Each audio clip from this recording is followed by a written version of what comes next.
a Ferrari very early on in the season and had kept it completely secret. And it was a very outraged Guy Ligier, his team boss, when he heard the news. And Pironi looks as though he's done the right thing. See the flash of the turbocharger there as he goes down a gear for the Varietta Alta. And there's Patrese. Patrese through. And Piquet in third position, and Piquet is gaining. He's getting a very close thing now for first. And Villeneuve in that batch is down in the pits again as Eddie Cheever thunders through in the Tyrrell, chasing Giacomelli and Andretti. Yes, I think it started raining, Murray, which is probably why Villeneuve's gone back in the pits, which is very unfortunate for him. That's pretty unlucky because he changed onto dry tyres, and within a lap it had started raining again. At the same time, it makes one wonder whether he took the trouble to look at the sky and have a check whether it was going to rain, because that is something that you must do in a situation like this, and one would hope that it can't have been that difficult to have read the weather, I would have thought. Eddie Cheever chasing De Cesaris, incidentally, and that's Alan Jones back in the pits. He started on wets, he changed to dries, he realised he made a mistake, he's going on to wets, and there's Mark Sura in the Ensign, who started on dry tyres and changing now to tyres that are right for the wet conditions. Yes, it's raining quite steadily now, the track's really getting wet, so obviously those unfortunate people who were soldiering around on dry tyres are really put right out of the race. Piquet, who's come steadily through the field, is now having a go at Riccardo Patrese, who incidentally is not about to make it easy for him in front of his local crowd, as he's not done there. He's hard on the brakes there. You saw the car twitching a little bit as Patrese fends off Piquet. Piquet's going to really have to work to get past him. Patrese is never easy, and as I say, at home he's going to be pretty tough.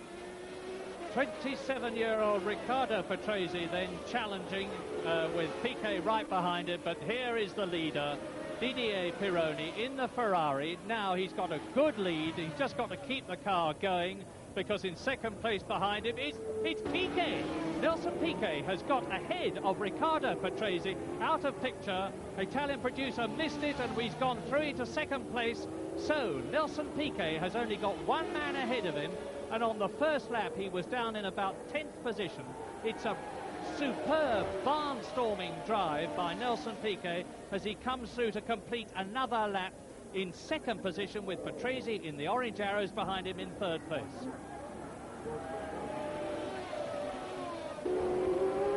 Oh dear, well that's a strange place to park. I suspect, that's Salazar, I suspect that he's spun to get in that position, because I don't think anybody would park like that, not even a South American. And the marshal there doesn't know whether to wave his flag or push. He's having a bit of a struggle, but I expect they'll get him pushed, and then he'll drop the clutch and say, sorry, my foot slipped off the clutch, and so I did have a push start, but obviously he's got to get the car started and get it out of the way there. Very dangerous for the others. Frenzied Marshall leaves the course, and I don't blame him either, as Salazar gets away, and he's done very well to qualify. And there is Giacomelli and De Cesaris, and De Cesaris barging his way past his countryman, fellow Italian. Which unfortunately is the only way to get past Giacomelli. We've got two Italians racing like fiends in front of their own crowd. De Cesaris has been trying to get by Giacomelli for quite a while. Giacomelli is being considerably wider even than Patrese. So it's a good effort by De Cesaris to do that. It's a very good effort, because De Cesaris is driving the old McLaren M29. He was denied the new Marlboro MP4 and not very happy about it, so he's doing very well indeed. And Pironi there has lapped Patrick Tambay, and that is Piquet in second place. There is only now a 6-second gap between Nelson Piquet as Sura and Alan Jones goes through, and they're going to be caught and lapped by Pironi. But Patrick Tambay, who drove so superbly in the Theodore at Long Beach, is holding Pironi magnificently. And Piquet, see how hard he is trying. He's done the fastest lap in the race so far, 1 minute 48.8, compared with the lap record of 1 minute 36 seconds. Oh dear, well that is Giacomelli going off on the left. He had a coming together with the Tyrrell. I think that looked like Cheever. Yes, that's Eddie Cheever.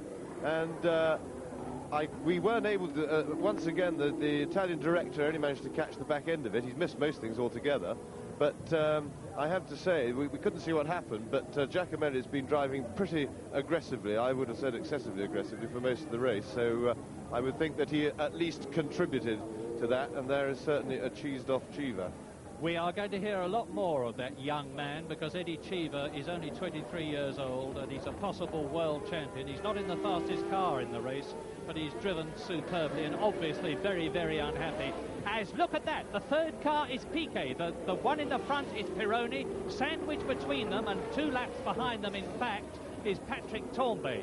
So this is the end of lap 35 with Didier Pironi in the turbocharged 1.5 litre Ferrari, which is proving to be much more reliable than anybody expected, probably partly due to the cooler weather conditions, which suit the turbo better than the heat we had in practice. And Tambay's moving over, and Piquet's going to go through, and now Piquet has got nothing in front of him except Didier Pironi, and that Frenchman's going to take a lot of catching and passing. Yes, particularly, Murray, because as we explained earlier, the Ferrari has a considerable power advantage over the Ford-powered cars, and what happens, of course, is that Pironi can use that advantage by going as slowly as he likes around the corners, making sure he makes no mistake. All he has to do is boot it, get it out of the corners well, and he will accelerate away, and he'll be practically impossible to pass. He'll be really difficult for Piquet to pass, and he'll really have to fight for it. Piquet's driven a good aggressive race. His car's working absolutely beautifully. It's handling very, very easily. That's visible on the screen, and he's handled the crisis moments well, but he's going to have to work very hard to get past Pironi now, and he's going to have to use a fair bit of patience, I would think. Pironi, a lot of experience, because he won the 24-hour race at Le Mans in 1978. This is his 48th Grand Prix, and Salazar's finished his race. That was his car being pushed away. And look at the way Tambay is holding on. He may have been lapped twice, but he's certainly holding Piquet and Pironi superbly. Yes, well, there's a reason for that, Murray, and that's because Tambay was one of the people who ran quite a lot of the race on dry tyres, as, for instance, did Villeneuve, who's charging through the field at the moment. And they, of course, have got fresh, wet tyres on, and, of course, they'll be much fresher than the other people because, of course, they didn't have the wear when the track was fairly dry. And that was Tambay taking a shortcut across the grass there, which he probably didn't intend.